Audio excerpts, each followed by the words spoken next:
요한일서 3장 묵상 나눔입니다. 1절 보라 아버지께서 어떠한 사랑을 우리에게 베푸사 하나님의 자녀라 일컬음을 받게 하셨는가. 우리가 그러하도다. 그러므로 세상이 우리를 알지 못함은 그를 알지 못함이라. 사랑하는 자들아 우리가 지금은 하나님의 자녀라. 장래에 어떻게 될지는 아직 나타나지 아니하였으나 그가 나타나시면 우리가 그와 같을 줄을 아는 것은 그의 참모습 그대로 볼 것이기 때문이니 주를 향하여 이 소망을 가진 자마다 그의 깨끗하심과 같이 자기를 깨끗하게 하느니라. 3절 주를 향하여 이 소망을 가진 자마다 이 소망이라고 되어 있는데요.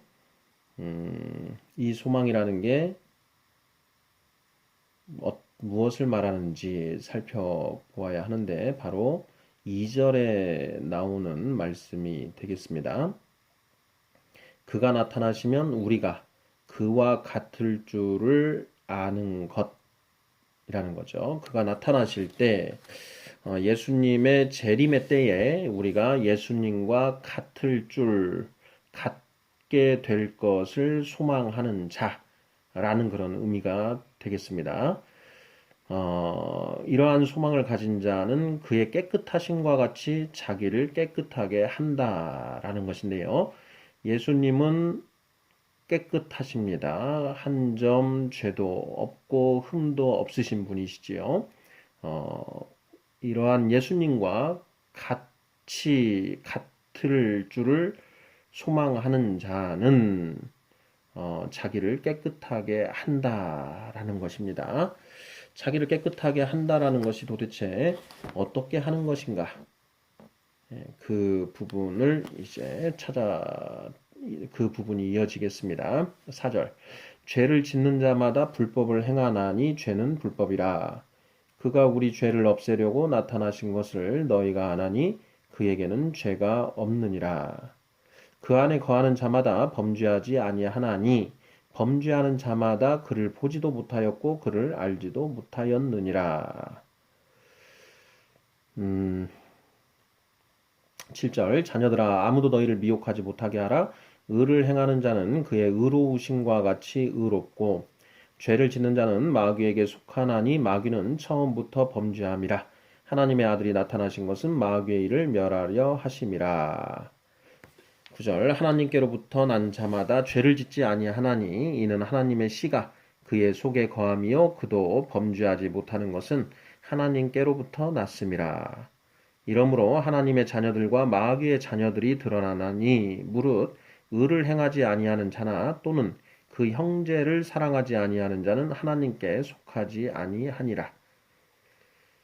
우리는 서로 사랑할지니 이는 너희가 처음부터 들은 소식이라. 가인같이 하지 말라. 그는 악한 자에게 속하여 그 아우를 죽였으니 어떤 이유로 죽였느냐. 자기의 행위는 악하고 그의 아우의 행위는 의로움이라.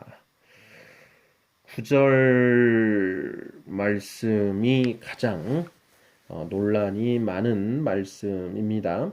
하나님께로부터 난 자마다 죄를 짓지 아니한다. 하나님의 씨가 그의 속에 거하기 때문이다. 또한 하나님께로부터 났기 때문이다. 라는 말씀입니다. 하나님께로부터 난 자마다 죄를 짓지 않는다. 이 말씀을 두고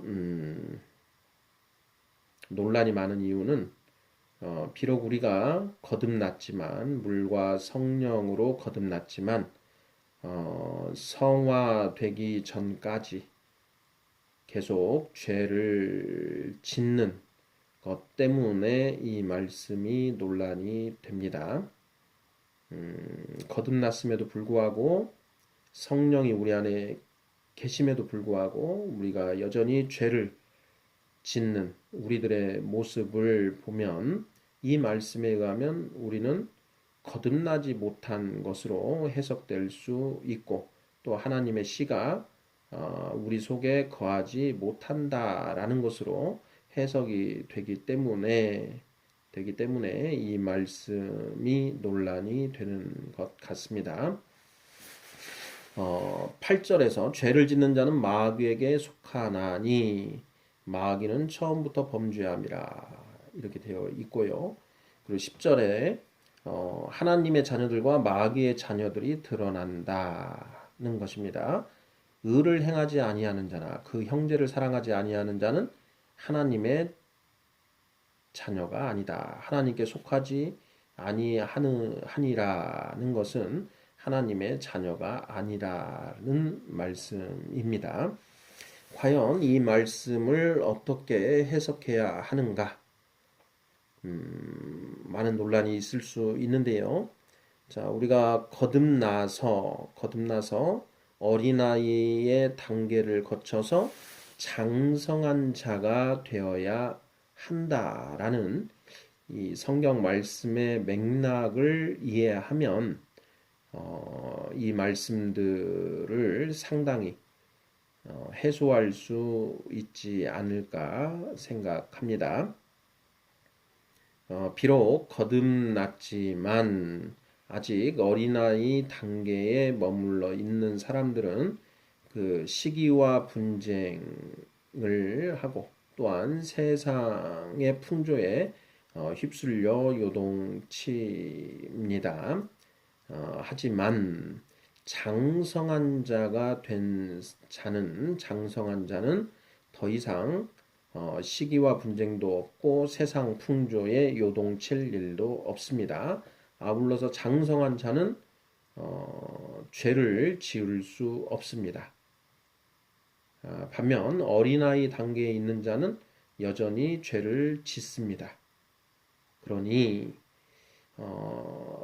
요한 1서의 이 내용을 사도 요한의 그 취지를 장성한 자가 바로 하나님께로부터 난 자이고 하나님께 속한 자이다 라는 의미로 해석을 하면 이 말씀이 충분히 납득이 될 수 있지 않을까 싶습니다.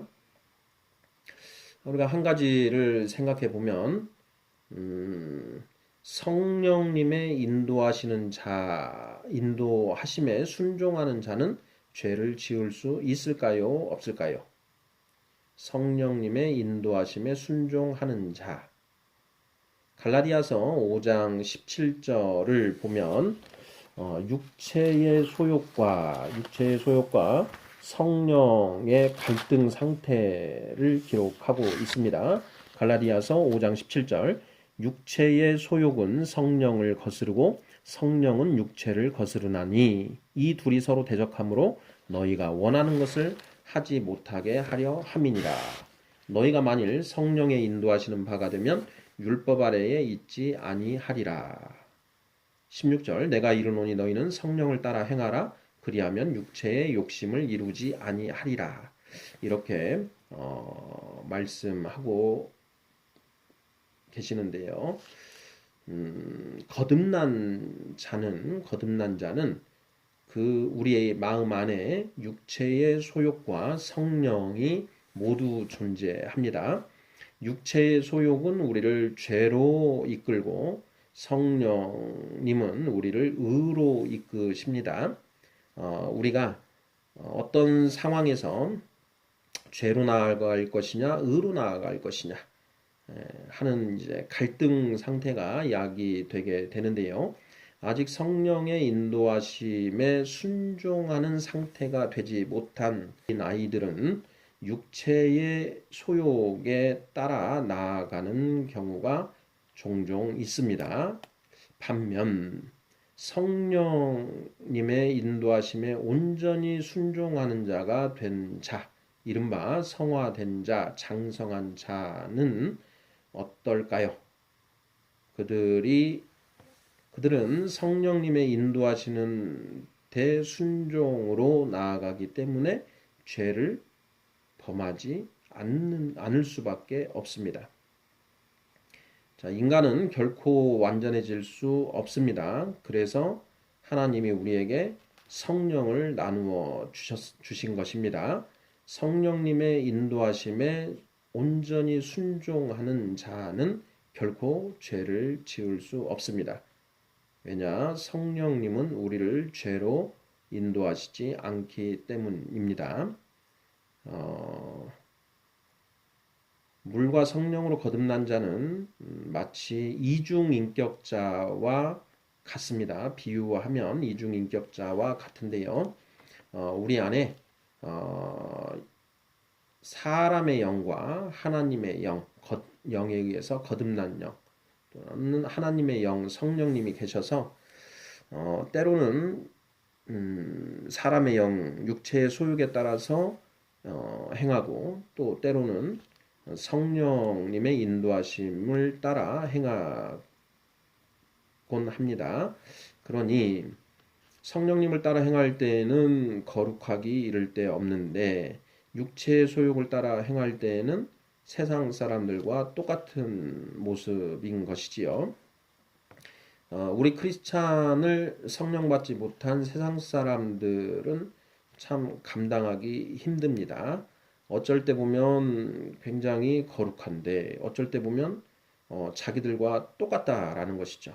도대체 이 사람의 본 모습이 어떤 것인지 헷갈리는 것입니다. 그러니 세상 사람들이 크리스찬을 감당하기가 힘든 것입니다.